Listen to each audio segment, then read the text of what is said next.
আপনারা জানেন কি, অযত্নে মানুষ নষ্ট হয়ে মরে না, কিন্তু একটা কথা কি জানেন, মানুষের অবহেলায় মানুষের ভিতর থেকে মরে যায়। অনেকে তো বাস্তবতাও বিভিন্ন ধরনের সিদ্ধান্ত নিয়ে মারা যায়। আপনারা জানেন কি, অযত্নে মানুষ নষ্ট হয়ে মরে না, কিন্তু একটা কথা কি জানেন, মানুষের অবহেলায় মানুষের ভিতর থেকে মরে যায়। অনেকে তো বাস্তবতাও বিভিন্ন ধরনের সিদ্ধান্ত নিয়ে মারা যায়।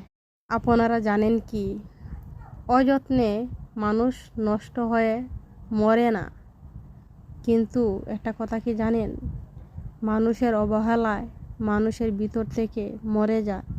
অনেকে তো বাস্তবতাও বিভিন্ন ধরনের সিদ্ধান্ত নিয়ে মারা যায়। আপনারা জানেন কি, অযত্নে মানুষ নষ্ট হয়ে মরে না, কিন্তু একটা কথা কি জানেন, মানুষের অবহেলায় মানুষের ভিতর থেকে মরে যায়। অনেকে তো বাস্তবতাও বিভিন্ন ধরনের সিদ্ধান্ত নিয়ে মারা যায়।